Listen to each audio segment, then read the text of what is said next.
In this video, on the flip side, I think it's just as damaging to hold us to unreasonably high expectations.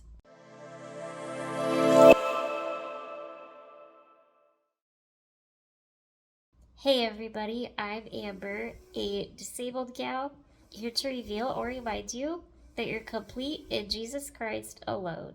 I've noticed that many people conflate being treated exactly the same with being treated as equals. Now, since every human being is made in the image of God, we all have equal value. As a result, it is sinful to view some people as having more value or less value than other people.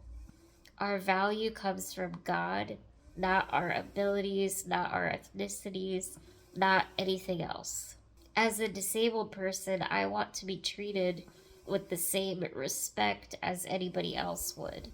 However, at the same time, my limitations need to be taken into consideration. I will admit this subject is a little bit tricky just because of the variety of preferences and different personalities. There's even disagreement within the disability community about what should and shouldn't be considered an accommodation or what is and isn't ableism. And this should be expected, right? Because we're all unique individuals. I've noticed when one disabled person disagrees with another disabled person on a type of accommodation or maybe the way they want to be treated, they often say something like this. If we want to be treated as equals, we can't ask to be treated differently. I respectfully disagree with this. Now, of course, if a disabled person does something like commit a crime, it would be evil to show partiality in their favor or against their favor. They should be judged to the same standard as everybody else would be. In regular life circumstances, I greatly appreciate it when people do take my limitations into consideration, especially when they have no legal obligation to do so, when they're just doing it out of kindness or compassion. I actually feel quite disrespected when people seem to have no concern or regard for my limitations or my disability. Now, it's always a good idea to ask first before assisting someone with a disability. You never want to just assume. Even if they have the exact same diagnosis, no two disabled people have exactly the same limitations or exactly the same preferences and personality. So it's always a good idea to ask. Even if you think it seems obvious to you, your assumption might not be the case. Of course, I don't want people assuming that I can't do something or treating me with contempt as they're helping me, or maybe even bragging about the fact that they're helping. For those that do good things in this lifetime just to be seen or praised by other people, they have their reward right here on earth, and they won't get rewards in heaven for that. Society has very low expectations of disabled people, which is harmful.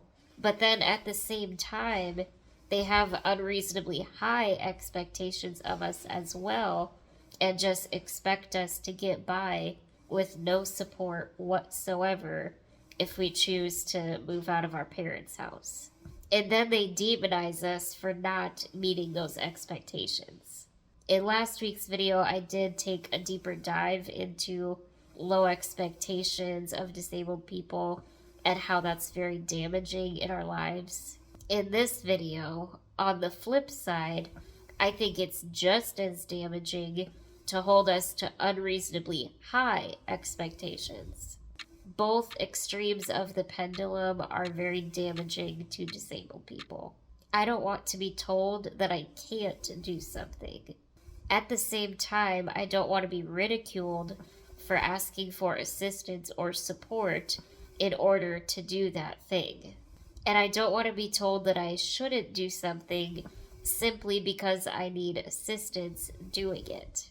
Imagine if everybody only did things that they don't need any help from anybody else to do it. Nothing would ever get done because almost everything requires support from other people, whether you have a disability or not. And to the fans, I wouldn't be here without you. I believe nobody should ever assume a disabled person can't do something. Additionally, we should be offered support to succeed in doing the things we want to do. And the support shouldn't be manipulative in nature. The support should give us the tools that we need to reach our full potential. All that to say, I'm happy to accept genuine kindness or compassion. I'm not happy to accept weaponized kindness that has the intention of keeping me under someone else's control. Thank you all so much for watching. I hope that video was edifying to you. If you enjoyed it, please check out my other content that will appear shortly on your screen here. And a huge thank you to my supporters. You guys really do bless this ministry tremendously, and God bless you all. The video you just saw was made by Fallible Christians. Although we diligently seek to represent the God of the Bible accurately, please understand that we are still being sanctified. For absolute truth, please refer to the Bible.